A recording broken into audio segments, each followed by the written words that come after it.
യേശുക്രിസ്തുവിന്റെ വീണ്ടും വരവും പ്രവചന പഠനമെന്ന 123 ഭാഗത്തേക്ക് ഏവരെയും പ്രാർത്ഥനയോടെ ക്ഷണിച്ചുകൊള്ളുന്നു.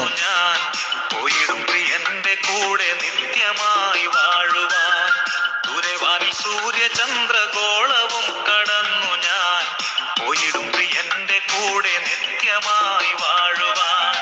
ഇന്നലെ ഞാനൊന്നു മല്ലി മണ്ണിലെന്റെ പ്രിയരെ, ഇന്നലെ ഞാനൊന്നു മല്ലി മണ്ണിലെന്റെ പ്രിയരെ, എങ്കിലും കരുതി എന്നെ കൺമണി പോൽ കാത്തവൻ, എങ്കിലും കരുതി എന്നെ കൺമണി പോൽ കാത്തവൻ. ദൂരവാനിൽ സൂര്യചന്ദ്രഗോളവും കടന്നു ഞാൻ പോയിടും എന്റെ കൂടെ നിത്യമായി വാഴുവാൻ. ദൂരവാനിൽ സൂര്യചന്ദ്രഗോളവും കടന്നു ഞാൻ. നാം ഈ ദിവസങ്ങളിൽ കൃപാവരങ്ങളെ പറ്റിയാണ് ചിന്തിച്ചുകൊണ്ടിരിക്കുന്നത്.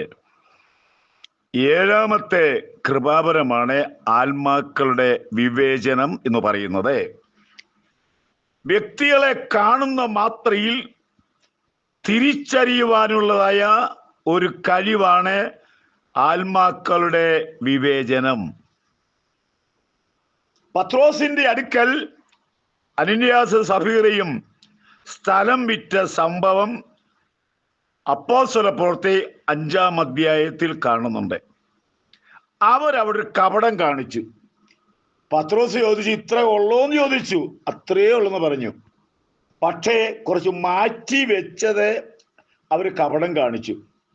ഇപ്പൊ പകുതി മാറ്റി വെച്ചെന്ന് പറഞ്ഞാലും അവർ കുറ്റക്കാരായി അല്ല. കാരണം ഞാൻ പകുതി മാറ്റി വെച്ചെന്ന് പറയാം, പക്ഷേ അത് അവരെ എല്ലാം കൊണ്ട് ദാനം കൊടുത്തു ഒന്ന് ജനങ്ങളൊന്ന് ചിന്തിക്കാൻ വേണ്ടി ഒരു കളിപ്പീര് നടത്തിയെന്ന് വേണം നമ്മുടെ ഭാഷ പറയാനായിട്ട്.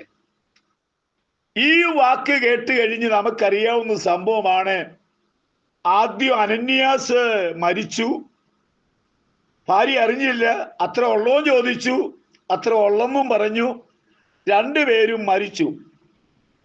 അപ്പോസ്തലപ്രവൃത്തി 1 മുതൽ 5-ാമത്തെ അധ്യായം മുതൽ 1-ാമത്തെ വാക്യം മുതൽ വായിക്കുമ്പോൾ നമുക്കവിടെ മനസ്സിലാക്കാൻ സാധിക്കാവുന്നതാണ്.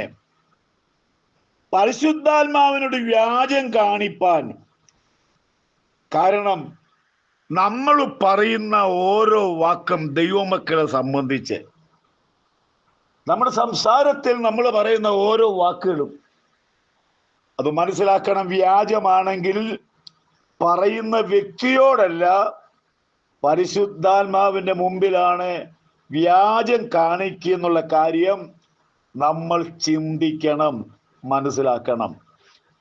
അപ്പോസ്തലപ്രവൃത്തി 13-ാം അധ്യായത്തിന്റെ 6-ാമത്തെ വാക്യം, പൗലോസിന്റെ 1-ാമത്തെ മിഷണറി യാത്രയിലെ ബെറേശി എന്നൊരു യഹൂദനായ കള്ളപ്രവാചകൻ അവിടെ ഉണ്ടായിരുന്നു.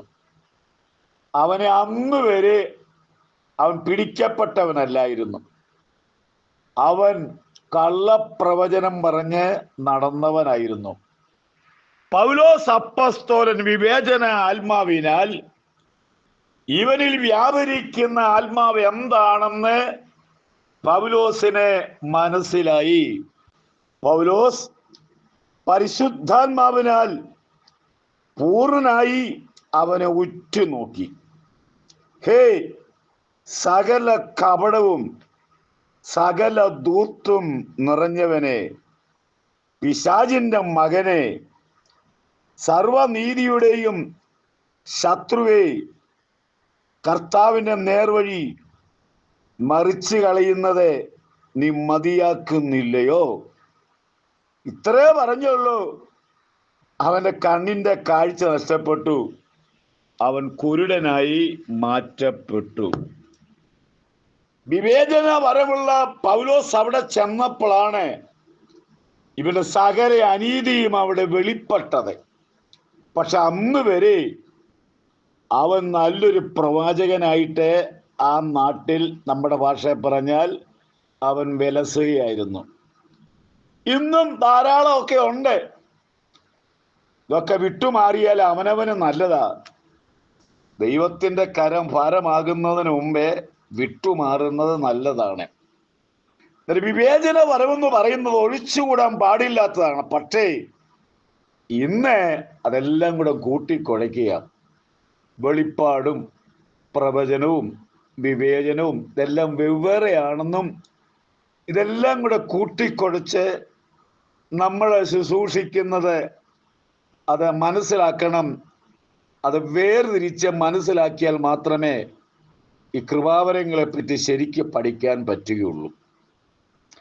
ഈ യോഹന്നാന്റെ സുവിശേഷം 4-ാം അധ്യായം 19-ാമത്തെ വാക്യം നമുക്ക് എല്ലാവർക്കും അറിയാവുന്ന ഒരു സംഭവമാണ്. ഒരു ശമരിയാസി അവൾ വെള്ളം കോരാൻ കടന്നു വരുന്നു. അവിടെ പാപത്തെ ചൂണ്ടിക്കാണിക്കാൻ വേണ്ടി കർത്താവ് അവിടെ ചെന്നു. അവൾ വരുന്നതിന് മുമ്പേ കർത്താവ് അവിടെ ചെന്നു. എന്ത് സ്നേഹമുള്ള ദൈവം! അന്നേരം അവിടെ മനസ്സിലാക്കണം, ആ നാട്ടിൽ ആർക്കും വിലയില്ലാത്തൊരു സ്ത്രീയാണിവൾ. അത്ര പാപിയാണ്. 5 ഭർത്താക്കന്മാരുണ്ടായിരുന്നു. ഇപ്പോഴുള്ള ആള് ഭർത്താവ് ആയിട്ടില്ല. അങ്ങനെ മഹാപാപിയായ ഒരു സ്ത്രീയെ രക്ഷയിലേക്ക് കൊണ്ടുവരണമെന്നുള്ള ആഗ്രഹം ദൈവത്തിനുണ്ടായി. നമ്മുടെ ശുശ്രൂഷകളൊക്കെ ഒന്ന് മനസ്സിലാക്കണം. എത്ര പാപിയായിരുന്നാലും യേശുവിൻ്റെ അടുക്കലേക്ക് കൊണ്ടുവരുവാൻ നമ്മൾ പ്രവർത്തിക്കണം. സംസാരിച്ച കൂട്ടത്തിൽ പറഞ്ഞു, നിനക്ക് 5 ഭർത്താക്കന്മാരുണ്ടായിരുന്നു,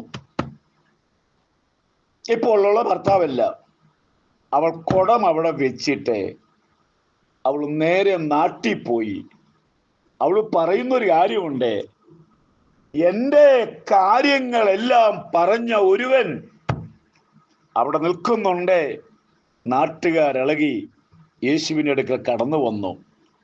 ആ ശമരിയ പട്ടണത്തിലെ ശമരിയ പ്രവർത്തനത്തിന് ആ ഒരു വിവേചനം അവിടെ പാപത്തെ വെളിപ്പെടുത്തിയതിനാൽ ശമരിയയിലെ ഒരു പ്രവേശനം ഉണ്ടാകുവാൻ ഇടയായിത്തീർന്നു.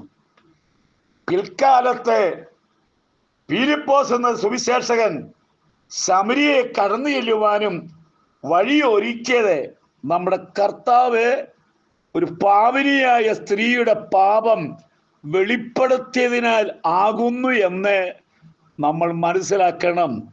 നമ്മുടെ ശുശ്രൂഷകളൊക്കെ വിജയിക്കണമെങ്കിൽ വലിയ കാര്യങ്ങളും ചെയ്യണമെന്നില്ല. ആ നാട്ടിലെ ഒരു വ്യക്തി യേശുവിങ്കിലേക്ക് വന്നാൽ അവര് മുഖേന അനേകർ വരും എന്നുള്ള കാര്യം ഓർപ്പിച്ചുകൊള്ളുന്നു. 1 കൊരിന്ത്യർ 14-ാം അധ്യായത്തിന്റെ 19-ാമത്തെ വാക്യം അവിടെ പറയുന്നത്, പ്രവാചകന്മാർ 2-3 പേർ സംസാരിക്കട്ടെ. അടുത്ത പറയുന്നത് മറ്റുള്ളവർ വിവേചിക്കണം. നേരം പ്രവാചകൻ മാത്രം പ്രവചിച്ചാ പോരാ, സംസാരിച്ചാ പോരാ, വിവേചന വരവുള്ളവനും അവസരം കൊടുക്കണം.